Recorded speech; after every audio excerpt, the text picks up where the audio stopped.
तो हरियाणा विधानसभा चुनाव को लेकर चंडीगढ़ में प्रशिक्षण कार्यक्रम के दूसरे दिन निजी होटल में बीजेपी विधायकों को ट्रेनिंग दी गई और इस बीच हमारे वरिष्ठ संवाददाता पवन सिवर ने खास रिपोर्ट तैयार की है। आप देखिए। हरियाणा में राज्यसभा के चुनाव के लिए 16 मार्च सोमवार को वोटिंग होनी है और उसके बाद नतीजे आएंगे। प्रदेश में इस बार राज्यसभा की 2 सीट पर चुनाव है, लेकिन उम्मीदवार मैदान में 3 है।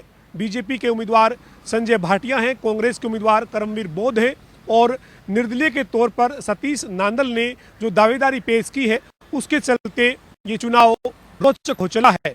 इस चुनाव को लेकर बीजेपी और कांग्रेस ने अपना अपना होमवर्क किया है और पूरी तरीके से मंथन लगातार देखने को मिला है। इसी कड़ी में भारतीय जनता पार्टी ने तमाम विधायकों को आज यानी दूसरे दिन भी प्रशिक्षण दिया है। इस प्रशिक्षण में मॉक ड्रिल प्रशिक्षण हुआ है। वोटिंग के लिए किस तरीके से एक विधायक को मतदान केंद्र में जाना है, किस तरीके से उन्हें अपना वोट डालना है और जो पार्टी के अधिकृत प्रतिनिधि हैं उन्हें किस तरीके से वोट दिखाना है, यानी पूरी जो बारीकियां हैं चुनाव से जुड़ी हुई वो बताई और समझाई गई है।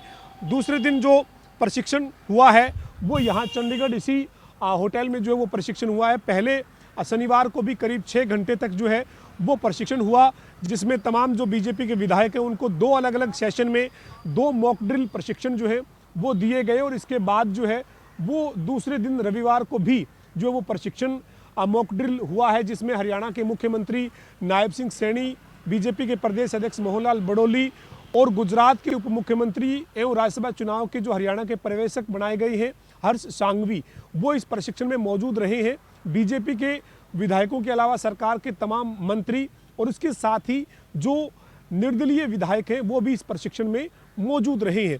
ये जो चुनाव राज्यसभा का है वो इस लिहाज से काफ़ी रोचक हो गया है, क्योंकि इससे पहले 2 चुनाव जो राज्यसभा के हुए हैं, चाहे वो 2016 के चुनाव की बात करें जो इंक कंट्रोवर्सी के चलते चर्चित हुआ था और सुभाष चंद्रा चुनाव जीते थे, या फिर 2022 के चुनाव की बात करें जिसमें कार्तिकेय शर्मा चुनाव जीते थे और कांग्रेस में भीतरघात हुआ था। उन चुनाव का जो अनुभव है उसके चलते ये वाला चुनाव है ये भी दिलचस्प हो गया, क्योंकि इसमें तीसरे उम्मीदवार के तौर पर सतीश नांदल मैदान में आ गए। बहरहाल देखना यही है कि इस चुनाव का नतीजा क्या होगा, लेकिन इससे पहले जो होमवर्क है वो पूरा हुआ है। अंतिम चरण की जो तैयारियां थी वो पूरी की गई है। अंतिम चरण की जो तैयारियां थी उनके अंदर तमाम जो बीजेपी के विधायकों को और जो निर्दलीय विधायक हैं उनको दूसरे दिन भी लगातार मॉक ड्रिल प्रशिक्षण जो वो दिया गया और इससे अलग जो वो कांग्रेस ने अपने तमाम जो विधायक हैं उनको हिमाचल प्रदेश में रोका हुआ है। वहाँ पर उनको जहाँ प्रशिक्षण दिया जा रहा है वहीं उनको राज्य से बाहर इस चुनाव की रणनीति के चलते रखा गया है। अब देखना यही है कि 16 तारीख को जो नतीजे आएंगे राज्यसभा के चुनाव के, उन नतीजों में किस तरीके के नतीजे देखने को मिलते हैं, लेकिन अंतिम तैयारियों को जो है वो अंतिम रूप दिया गया है। राज्यसभा के इस रण में अब तस्वीर क्या होगी ये 16 मार्च को ही जब नतीजे सामने आएंगे तब स्पष्ट हो पाएगी। वीडियो जर्नलिस्ट विजेंद्र सिंह के साथ पवन सिंवर, जनता टीवी, चंडीगढ़।